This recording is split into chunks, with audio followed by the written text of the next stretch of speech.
जय श्री कृष्णा। राधे राधे। आप सभी का इस चैनल पर बहुत बहुत स्वागत है। आज इस वीडियो में मैं आप सभी को बताऊंगी कि देवशनि एकादशी पर क्या श्री हरि को हमें शयन कराना चाहिए और किस व्यक्ति को श्री हरि को किस प्रकार से शयन करवाना होता है। तो जो देवशनि एकादशी है उसे वर्ष की बहुत बड़ी एकादशी माना जाता है और शास्त्रों के अनुसार आषाढ़ मास के शुक्ल पक्ष की एकादशी को देवशनि एकादशी, पद्मा एकादशी, आषाढ़ी एकादशी और हरिशयनी एकादशी आदि कई नामों से जाना जाता है। इस दिन से प्रभु 4 मास की योग निद्रा में चले जाते हैं और कार्तिक मास के शुक्ल पक्ष की एकादशी यानी देवउठनी एकादशी के दिन जागते हैं। तो इस वीडियो में श्री हरि के शयन से संबंधित चीज़ों के अलावा मैं आपको पूजा विधि भी दिखाती हूँ। देवशनि एकादशी पर हमें किस प्रकार से पूजन करना है और उसके बाद ही हमें शयन कराना होता है। तो देखिए, एकादशी की तिथि पर भगवान विष्णु या भगवान विष्णु के किसी भी स्वरूप के पूजन का विधान माना गया है। तो यहाँ पर जिस प्रकार मैं लड्डू गोपाल का स्नान करा रही हूँ, अगर आपके पास विष्णु भगवान की मूर्ति है तो उसी प्रकार से आप भगवान विष्णु को जल, पंचामृत, केसर मिले जल से, अष्टगंध चंदन से, गुलाब जल से, इन चीज़ों से स्नान करा सकते हैं। और आज के दिन यानी एकादशी की तिथि पर दक्षिणावर्ती शंख से भगवान का स्नान कराने से वो अत्यंत प्रसन्न होते हैं। यहाँ पर लड्डू गोपाल को मैंने पंचामृत से स्नान कराया है, चूँकि लड्डू गोपाल भी भगवान विष्णु के ही स्वरूप हैं।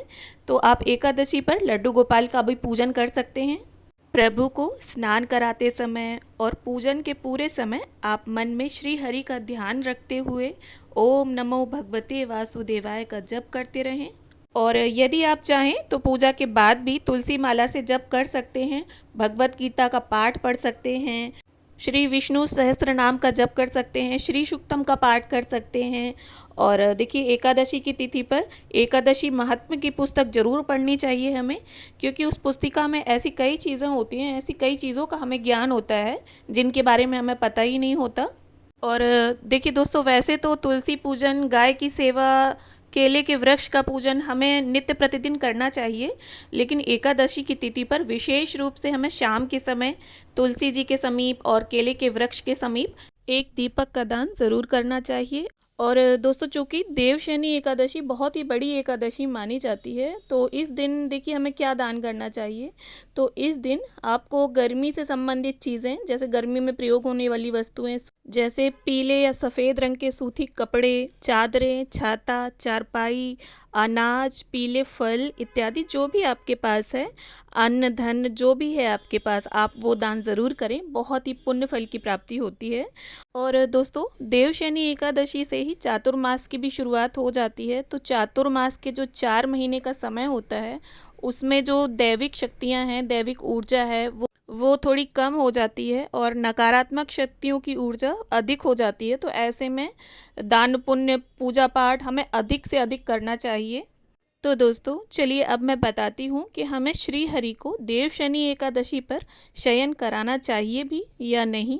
तो देखिए, इसमें अगर शास्त्रों की माने तो इसके अनुसार तो भगवान विष्णु या उनके स्वरूप का किसी भी विग्रह को, चाहे वो सोने, चांदी, पीतल की प्रतिमा जो होती है, उसे आप किसी भी साफ, स्वच्छ और सफ़ेद रंग के सूती बिस्तर पर शयन करा सकते हैं।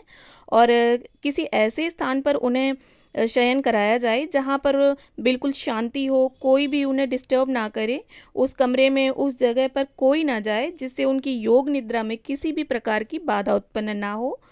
लेकिन ये जो चीज़ है ये तभी की जा सकती है जब आप गृहस्थ जीवन व्यतीत ना कर रहे हो, एक सन्यासी हो, एक साधु संत हो, तब आप इस प्रकार से कर सकते हैं। लेकिन जो गृहस्थी होते हैं उनके लिए ये संभव नहीं है। तो सिर्फ मानसिक रूप से हमें भगवान को शयन कराना चाहिए, ऐसा बोलते हुए, प्रभु से आग्रह करते हुए कि प्रभु, इन 4 माह के लिए आप पाताल लोक राजा बलि के यहाँ जाकर विश्राम करें और अपनी जो कृपा दृष्टि है वो हमेशा हमारे ऊपर बनाए रखें, हमारे परिवार के ऊपर अपनी कृपा दृष्टि बनाए रखें।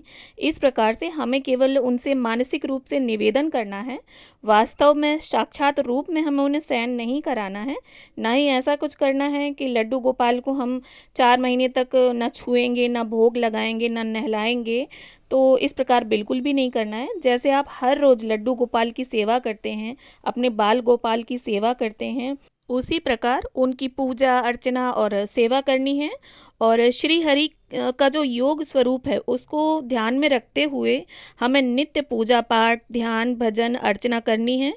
तो इस प्रकार से गृहस्थी जनों के लिए इस प्रकार के जो नियम हैं उनका पालन करना थोड़ा असंभव होता है कि 4 महीने तक हम श्री हरि को शयन करा दें और बिल्कुल भी उन्हें ना छुएं ना वहाँ जाएं, क्योंकि देखिए आप समझ सकते हैं इस चीज़ को कितना मुश्किल हो जाता है गृहस्थियों के लिए इस तरह के नियम निभा पाना।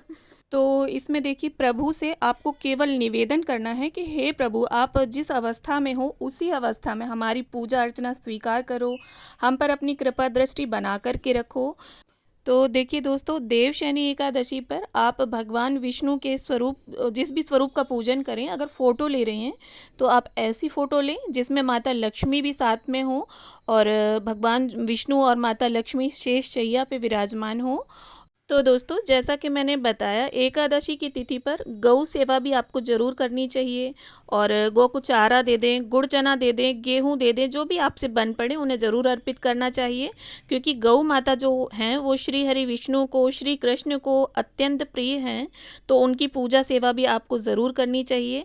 और देखिए, अगर आप एकादशी का व्रत रहते हैं और नियमों का पालन करते हैं तब तो बहुत अच्छी बात है, लेकिन अगर आप एकादशी का व्रत नहीं भी रहते हैं तब भी आपको एकादशी के नियमों का पालन ज़रूर करना चाहिए। जैसे कि एकादशी के दिन मांस मदिरा का सेवन नहीं करना चाहिए, प्याज लहसुन का सेवन नहीं करना चाहिए और देखिए बाल जो हैं वो नहीं कटवाने चाहिए पुरुषों को, स्त्रियों को बाल नहीं धोने चाहिए, नाखून नहीं काटने चाहिए और चावल देखिए ना बनाने चाहिए और ना ही खाने चाहिए।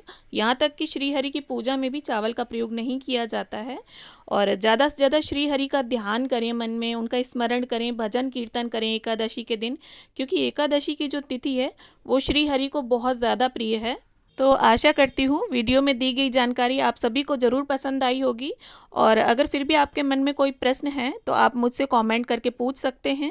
वीडियो को अंत तक देखने के लिए आप सभी का बहुत बहुत धन्यवाद। वीडियो अगर अच्छा लगा हो तो इसे लाइक शेयर करें, चैनल को सब्सक्राइब कर लें। तो मिलते हैं अगले वीडियो में, तब तक के लिए जय श्री कृष्णा।